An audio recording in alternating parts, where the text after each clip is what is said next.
from MCIE.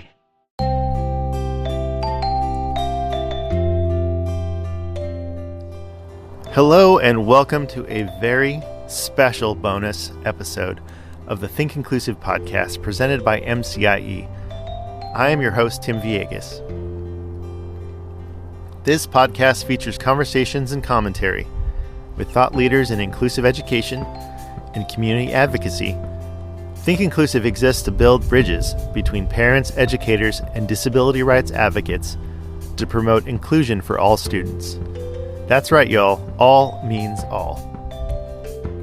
To find out more about who we are and what we do, go to thinkinclusive.us, the official blog of MCIE, and check us out on Facebook, Instagram, and Twitter. Today, I'm coming to you from my neighborhood cul-de-sac. Like many of you out there in listener land, the coronavirus pandemic has caused me to change some of my habits. And one of them is to go walking around my neighborhood. I try to do it every day, but there are some days where I get too engrossed with my work, and I even forget to take a lunch from time to time. As I moved into my new role as Director of Communications for MCIE this year, I had to be intentional about making time in my day to get some steps in. What new habits have you made this year? Well, today, we are bringing you clips from 4 previous interviews and 1 previously unpublished interview. In fact, it was my very first interview. Essentially, it's a best of episode. Today, you'll hear from Paula Kluth, Dan Habib, Julie Causton, Nicole Eredics, and my friend and colleague, Scott. I'll set up the clips before they play, but before we get to that, I want you to do something for us. Become a patron of the Think Inclusive podcast. And when you do, you will get access to patron-only posts, unedited interviews, and more. Go to patreon.com/thinkinclusivepodcast. That's patreon.com/thinkinclusivepodcast to become a patron today.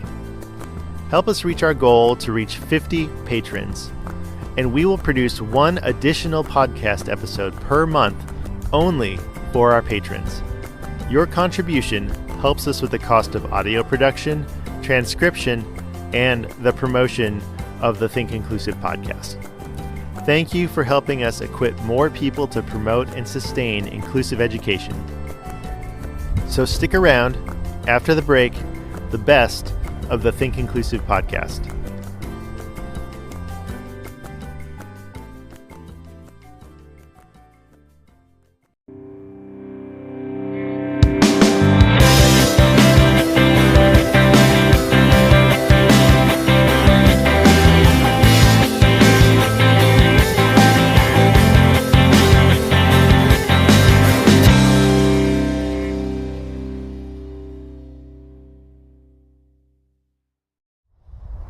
In 2013, I spoke with author, speaker, and all-around amazing person, Paula Kluth, about her book, Don't We Already Do Inclusion?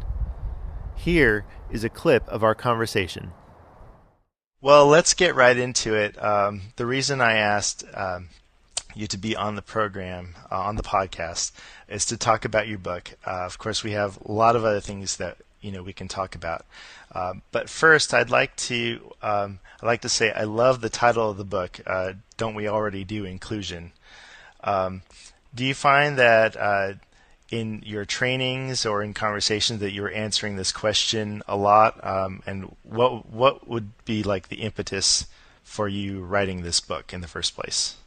Well, first of all, I do love kind of like clever titles, and I think they're memorable, but a lot of them do come out of conversations that I've been having. And this, came up a lot in doing a lot of work with teachers and administrators where, especially when I was having the privilege of working with schools that were sophisticated, that had been doing the work for quite some time. And so I had been spending a lot of my career helping folks move out of, settings that were segregated or self-contained and moving into inclusive environments. But I began to realize that, that sometimes that I wasn't having a discussion with folks who were already sort of seen as having inclusive models. And I thought, it's time to maybe address some of the work that is happening or not happening in schools that already have an identity of being inclusive, but may not realize or may not have the tools or may not have the awareness that, that really in the work of inclusive education, like in the work of education in general, like in the work of parenting, or, that the work is never really done. And, so some of the things that came up in the writing, the sort of impetus for writing were, being in schools where, that they were, the school was known for inclusion, sometimes for a decade or two, and had that reputation, yet there were kids with certain labels who had never been brought back from private placements and who were never thought of as candidates for inclusion. That kind of thing. Or I would be in a school where they would have a lot of great energy around certain elements of inclusivity, so that they were maybe great supports, good co-teaching models and things like that. But some students sort of received a lot of education in a room called the inclusion room. So I used to joke and say, if you have a room called the inclusion room, you're probably not an inclusive school. But, just things that are, just for all of us, things that all of us, that no matter what part in the journey we're at, could probably sit back and be a little reflective. And that's really what the book is about. What I think is interesting about what you said about systems, schools, districts that have had a history of being quote unquote inclusive, is that those systems kind of have their own idea of what inclusion is, and so they play it out. They play it out however that culture, I guess, deems fit. I remember when I was doing my teacher training, and we went to a school. This was when I was living in California in Orange County, and we went to a school that was a model for inclusion, yet they did not have any students with significant disabilities. And at the time, I didn't even think that was weird, because I had never worked with any students with significant disabilities. So it was just like, oh, okay, well, they go somewhere else. Right. But it is interesting that certain schools, I guess, define inclusion a particular way. Do you have this isn't necessarily something that I was going to talk about, but Okay. Do you have a definition of inclusion? Well, I think about inclusion, and this is not, I wouldn't say this is my definition alone, but I think a way that a lot of people think about inclusion in this, that have been involved in this movement, think about it with what I would call the big I. Mm-hmm. So instead of thinking about inclusion, like inclusion is, bringing kids with disabilities out of segregated environments into welcoming, common environments, inclusive environments. That's sort of our original sort of way of thinking about this. But I think a lot of people, it's just not mine, but this big I is about inclusion. In other words, inclusion around race and ethnicity and sexual orientation and disability and ability and gender. And really thinking about inclusion is really about making schools, appropriately challenging, safe, mm-hmm. welcoming, for every student. And part of that definition is that students are educated together. They're educated side by side with their neighbors and their, siblings and classmates in these common environments, and that we don't have classrooms only for certain kinds of learners. That doesn't mean that we can't have small group instruction. It doesn't mean that we can't have, students working independently on projects. It doesn't mean that we can't have kids grouped in really interesting ways, including across grade levels and things like that. Mm-hmm. Kids can still get all kinds of personalized instruction, but that we don't want to see spaces that are designated just for certain learners that other kids can't access.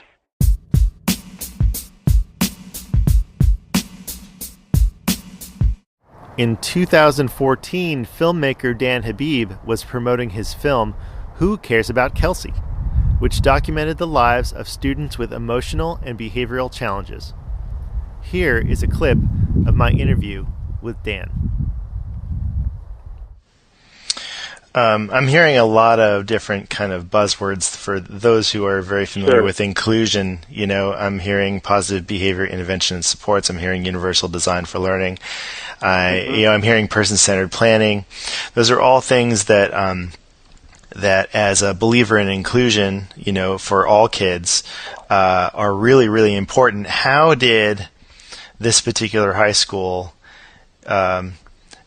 get all of that support all at once? And, you know, like you said, Kelsey was a lucky recipient of being in that environment, and then also you being involved with this film, you know, highlighting the changes, you know, that affected her and the school. And so how does that happen exactly? Sure. Well, it can happen in a lot of different ways depending on the school. One thing I will say is, as I've talked to a lot of people around the country, money is not the biggest factor here in any school's transformation and inclusion. I mean, yes, education needs money. You know, there's no doubt about it. Right. You know, you want to be able to have a good staffing ratio. You want to have properly trained staff. You want to have good technology, of course, and that's just about good education. What I think I found makes the biggest difference is great leadership. And Somersworth has that in a great principal, Sharon Lamprey. I think it's very difficult to have this type of positive transformation and progress without strong leaders.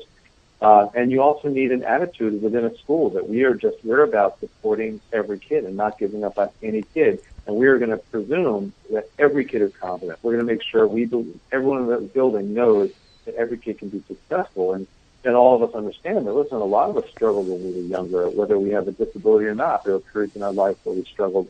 And, you know, you got to get kids through those bumps. So specifically in Somersworth, there was a New Hampshire Department of Education grant that incentivized positive behavioral supports, because, you know, that's an approach that is seen as a practice that's effective across the country. And maybe we can talk just about what it is in a minute. But once that was incentivized, they were able to get some training for their staff, and that was certainly helpful. I mean, the fact that there was somebody to help facilitate the process from UNH, from the Institute on Disability, was extremely helpful. But I'd say really the capacity has to be built internally, and ultimately that's what happened at Somersworth. They weren't relying on outside consultants for years. They took this on themselves, and they learned that really what it's about when you look at positive behavioral supports or PBIS is looking at the school and saying, listen, 80% of the students here are going to be successful if we have a really positive, healthy school climate and culture and good instruction, right? About 80% are going to be successful. Now that's easier said than done, so a lot of the focus of their implementation of PBIS was about working on that school culture and making it a place that kids felt safe, that staff felt safe, they felt like a strong sense of community, there was a feeling of respect, there was consistency around discipline and language around discipline, you know, all those important things. Mm-hmm. Then there are maybe 10 or 15% of kids who need something more. You know, they need extra instructional support. So they might need to check in with someone in the morning and check in with someone at the end of the day. You know, just check in, check out. That's what, you know, in PBIS language is called kind of that yellow tier of support. Kids who might need something extra. And then there are the Kelseys of the world who have everything going against them, and they're going to need intensive supports, or they will either drop out, or school, in many cases, are going to farm them out to, you know, a quote-unquote special school for severe behavior problems, which is often, you know, a sinkhole for these kids. And they're just around lots of kids with really challenging behavior, and that's just not a really good roadmap. So, you know, Kelsey was a kid that has severe ADHD. She also deals with depression and anxiety. She was very public about the fact in the film that she was sexually abused as a kid. She was self-mutilating, you know, from 8th grade, 9th grade. Her mother was very heavy into drugs. Her dad kind of emotionally disconnected. All of her siblings pretty much, you know, many of them had teen pregnancies or they didn't make it through school. So there was a lot going on in her life that was putting her on a direction towards dropping out, probably incarceration, probably drug abuse and pregnancy. And the film is really about how the school worked with her to change her trajectory to the point now where she's taking college classes, trained to be a firefighter and traveling around the country with me on this film tour, hopefully holding people's minds up.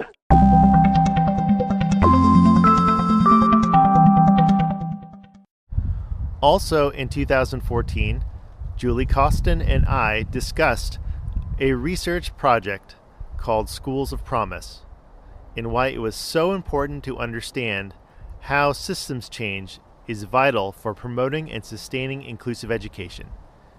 Here is a clip of our conversation. Well, let's go ahead and dig right in.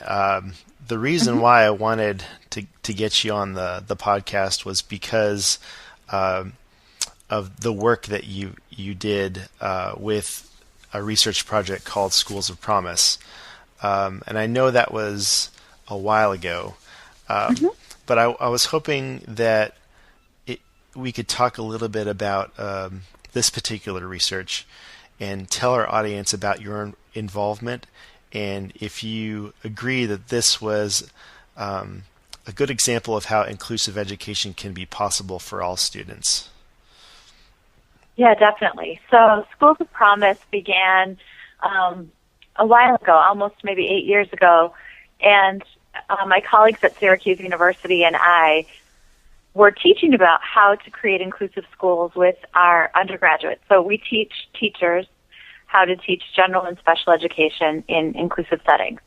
And we were placing our students in city schools nearby Syracuse University, and we were finding that we weren't seeing very good models of inclusive education locally.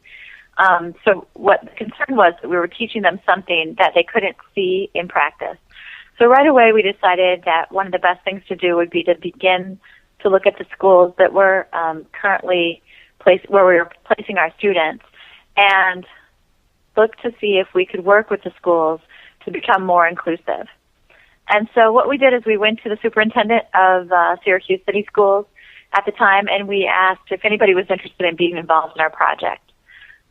We ended up getting a lot of schools that were interested, and we worked with those schools that had 80% or more of the teachers really on board with becoming more inclusive, and we had done some surveys and things to figure that out. So we ended up starting with 2 different schools in Syracuse. And basically when we say school reform, what we mean is that we worked with the entire school staff, and it was a pretty typical school, Tim. It would have been, a school that had pull-out classrooms where kids would be pulled out like resource rooms, and then there were segregated classrooms in those schools, and then there were also some classrooms that were more inclusive. Mm-hmm.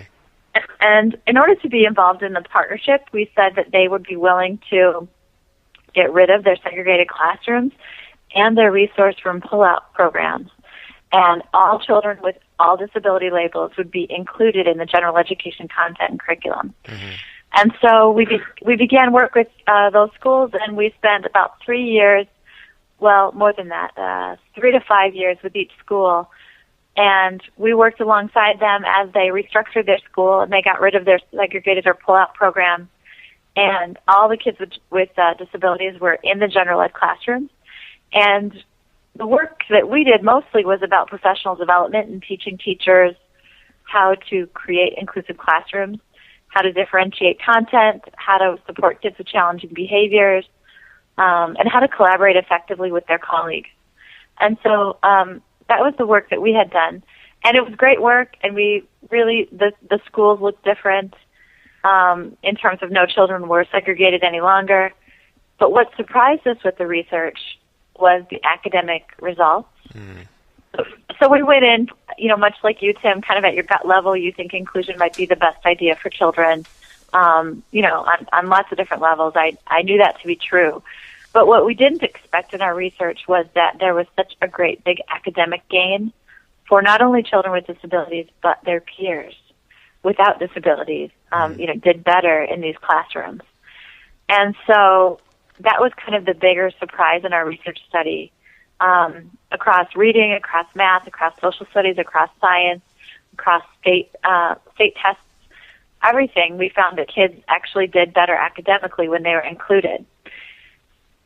So this research project took us from kind of the social justice reasons of including kids, mm-hmm. to really academic performance reasons in terms of including kids. And what's interesting is since the Schools of Promise schools, we've had, the schools have been recognized as schools of excellence and things like that, which is great. But the thing that has been really interesting is that we've been able to replicate those same results in multiple schools across the country. We're not calling it Schools of Promise, but we're doing a lot of school reform work like that. And we're finding the same academic achievement results. And so now what's interesting is a lot of times when I'm talking to administrators about why to include students, I'm actually using the academic achievement gains as the number one reason to include kids with disabilities. Do you find that is more effective at convincing some administrators? Yeah, definitely. So everybody right now is interested in, the bottom line, their test scores, their cut scores, the Common Core, making sure that everybody has access to that. And so when we can actually show with real numbers and real children in real schools, and I don't want to say these schools are perfect. They're still not perfect. They're decent schools with great teachers working hard. But the point is, I'm getting a lot of leverage around inclusion because we've got hard data that shows that children do better when they're in inclusive classrooms than they do when they're sent down the hall or when their day is really segregated and separated, where they're in for an hour and then out for another hour and then back in and then back out. Because what we find is students miss so much during those transition times in and out of the classroom. And so it only makes sense, right, that students that spend their days in the Common Core learning along with their peers in really creative, interesting ways, they're going to do better academically.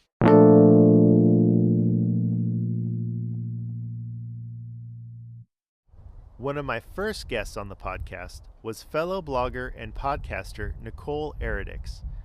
In this clip from 2012, we discuss one thing that worked for her in her inclusive classroom. Maybe there's a teacher out there listening who's kind of trying to get this started here in the U.S. And maybe they're trying to do some inclusion, or maybe they are an inclusion teacher or in a co-taught situation. Is there one kind of thing that just really worked for you when you were in the classroom that you could share with all of us? I have a lot of strategies, but I would say that the one thing that really worked for me, you have to bring the parents on board. Mm-hmm. You have to start the school year off. Don't wait for that back-to-school night. Get a newsletter out to your class parents right away. Invite them in. I would have what I would call an intake conference. Mm-hmm. Actually, every classroom in my school had it. And you just sat and you listened to the parent talk for about 10 minutes or so about their child. And they would tell you about the child, likes, strengths, weaknesses. You got to explain your program. It was a face-to-face.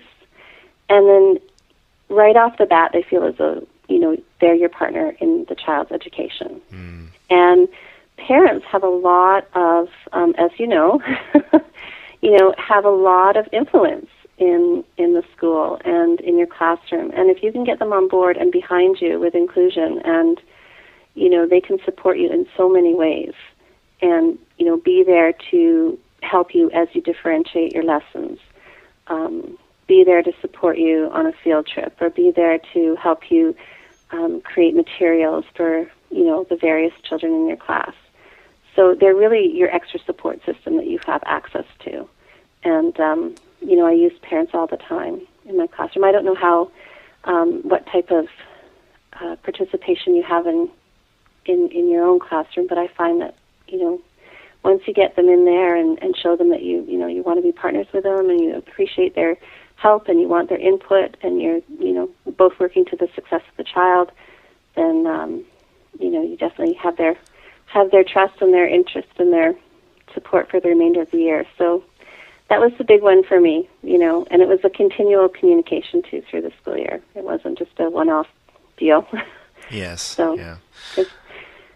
There's no doubt about it. Inclusion, it takes a lot of energy and a lot of time, and but it's worth it. And the more support that you can have, the better.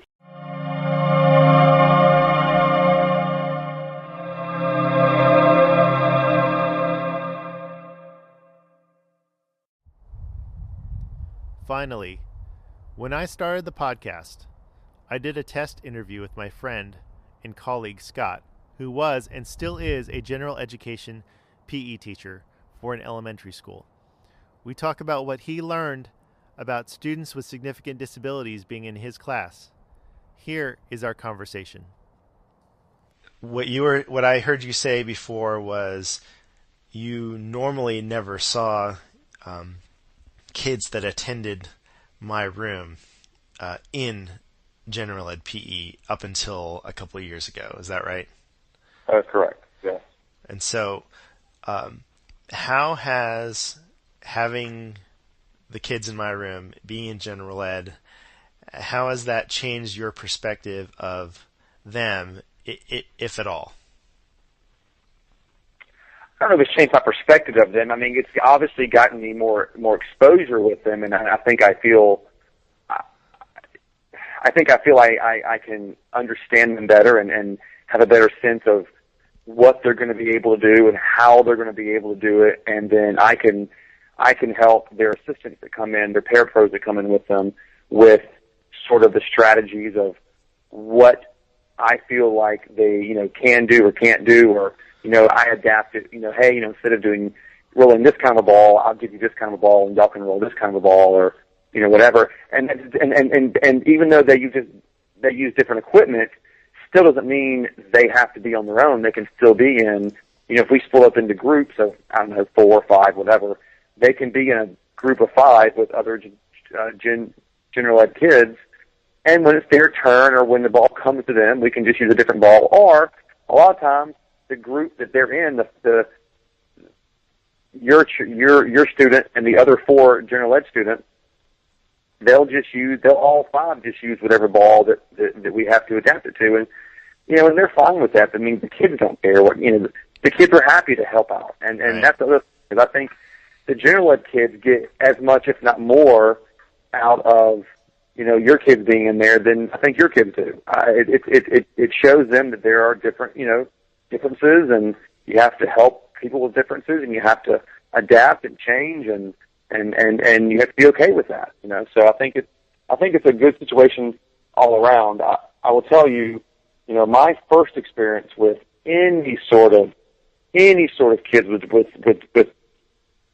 disabilities, I was a summer camp instructor over in Tucker, and there were several wheelchair that were there, and I remember, and I'll never forget this because I felt like such a small little person, but I had to take one of the students in a wheelchair to the bathroom, and I'd never done it before, and I said, okay, I'll do it, let's go, and he was a great kid. Got him in there, had to pick him up, had to, help him with his pants going down and holding him and, all this kind of stuff. And I put him back in his chair, and I kind of jokingly said, oh, how did I do for my first time? And he looked at me like I was the biggest klutz in the world, and he looked at me and said, oh, pretty good. And I know I didn't. I mean, I was, horrible at it, and I, messed everything up doing it. And here's a child in a wheelchair trying to make me feel better about myself. I said, my gosh, that's just, I mean, I'll never forget that, because, I mean, I not to be too graphic, but, there was some,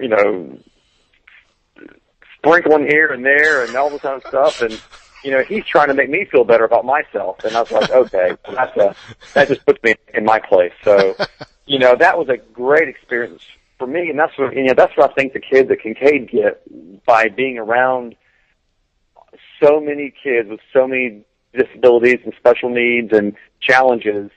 And it's eye-opening, and it's great. So when they go out in the real world and they see someone who might be a little different, they're not going to think that much of it. So I think it's great. Right. So I mean, you and I know that Kincaid is a very unique place, not just in Cobb County, but really kind of with my experience and what the stories I've heard from all across the country, Kincaid is a very, very unique place. And how we deal with inclusion, how, what we're actually willing to do to make it work. What do you think is vital for any school? Like if you were to give, like if a principal is listening, or if an assistant principal or a superintendent, or if someone in administration is listening to this podcast, what is one or two things that you think is just vital if they want inclusion to be successful at their school? Well, I think you have to, the word inclusion, you have to include, you have to make their lives in that school and their school experience as close and as mirror image as you would any other student. And I think the adaptive PE teachers, not that whole thing changing, I think that forced us to do more, obviously, and I think it forced a lot of other schools to do some. Getting those kids in there, and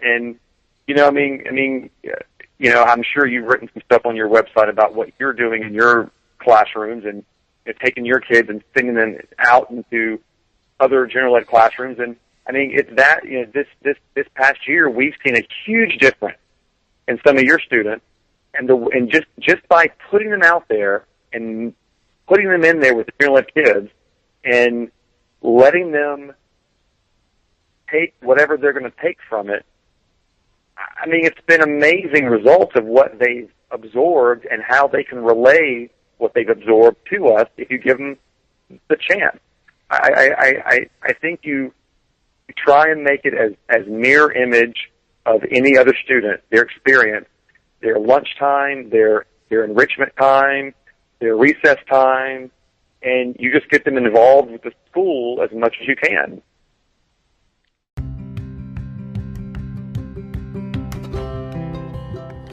That will do it for this very special bonus best of episode of the Think Inclusive podcast. Subscribe to the Think Inclusive podcast via Apple Podcasts, Google Play, Stitcher, or on the Anchor app. And while you're there, give us a review so more people can find us. Have a question or comment? Email us at podcast@thinkinclusive.us. We love to know that you're listening. Thank you to patrons Tori D., Veronica E., and Kathleen T. for their continued support of the podcast. And just a reminder, help us reach our goal to reach 50 patrons by going to patreon.com/thinkinclusivepodcast.